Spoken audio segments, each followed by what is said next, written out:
Hey, you. Hey, come closer. No, closer. Okay, far enough. That's close enough. Did you know that the gold industry is keeping secrets from you? Big secrets. Secrets beyond your wildest imagination. Okay, maybe that is a bit of an exaggeration, but there is a lot of information in this industry that people would rather you didn't know. Let's go back to normal, shall we? Right. Yeah, this is definitely better.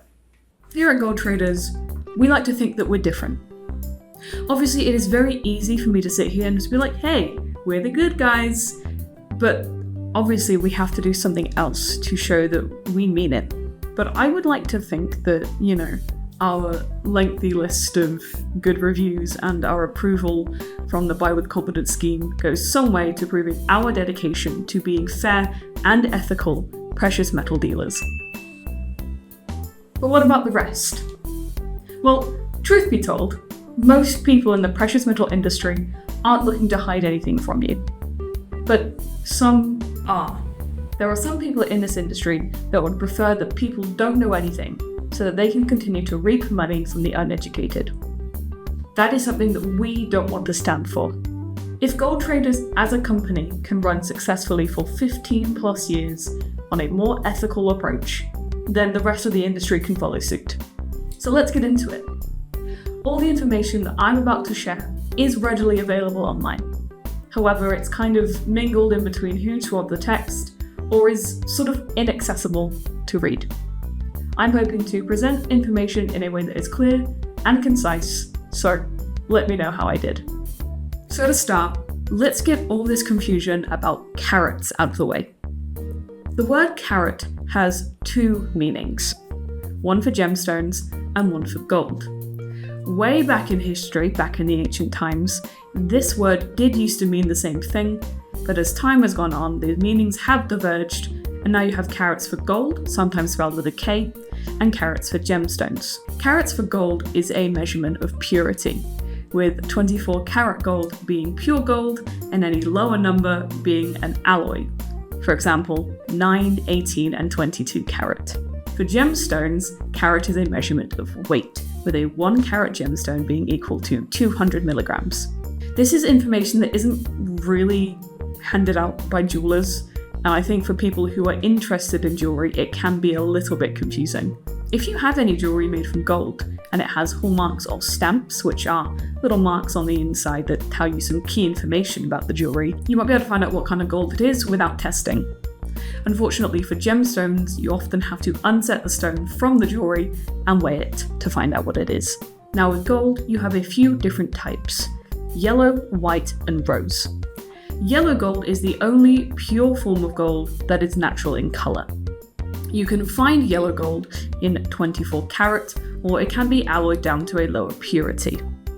Other golds, such as white and rose, can only be found in a maximum of 22 karat, as by definition they are alloys. White gold is yellow gold that has been mixed with nickel and zinc, and is then plated in rhodium. Because of the rhodium plating, white gold does require a little bit more maintenance, as you do have to get that rhodium plating redone. This does mean that sometimes, very rarely, jewelers will also charge a slight premium for white gold. With rose gold, it is actually yellow gold that is mixed with copper. And the copper is what gives the rose gold its colour. That is why you tend to find that 9 carat rose gold will have a deeper colour as opposed to 18 carat, as there is more copper content inside it. However, despite these slight differences, yellow, white and rose gold on a carat by carat basis sell for the same price, with the lower the carat being lower the value. Lower purity metal is typically reserved for jewellery and other accessories. You can invest in this kind of gold, but you will get much lower returns. The reason why 24 karat gold isn't used day to day is that it is incredibly soft and prone to damage. So if you don't want to invest in bullion and would rather invest in jewellery, that is perfectly fine, but there are a few things that you need to know before you do that. Other metals don't have a traditional carat system like gold does, so the terminology used is a little bit different. Typically, for other metals, they are measured in parts per 1,000. So for example, for silver, you'd have 999 used for bullion, which is 99% pure. But then you also have 950 and 925, which is known as sterling silver, and that is what you would tend to find in sort of jewellery and silverware.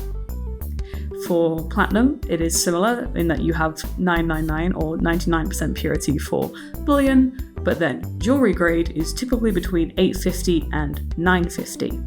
Then you have palladium, which once again has 999 or 99% purity for bullion, and then jewellery grade is typically sort of 500 or 950. In terms of the pricing for these metals, you'll find that there is a huge variety. At the bottom of the pile is silver. So you may see that 22 karat gold for an ounce may be about £1,570. But silver, on the other hand, for an ounce might be only 19. Platinum and palladium take up the middle spot here, where they are around £650 and £617 for an ounce. When you look at these prices, it can be a little bit confusing as to how they work, and it's all to do with stock markets. But all you need to know is that prices go up and down, and that affects what you can buy and how much you can buy it for. With things like bullion, the price might be marked up slightly compared to the sort of daily value, and that is to account for sort of manufacturing prices and staff expenses and things like that. The pricing gets especially egregious when you look at jewelers.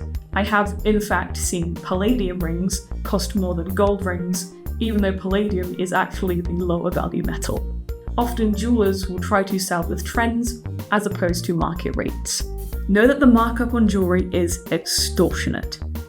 Because jewellery is a fairly low volume market, prices and margins will be high. You should expect any new piece of jewellery to be 2.5 to 3 times what the jeweller paid for it from their supplier, and that supplier price will already be inflated. Buying a new piece of jewellery is kind of like buying a new car.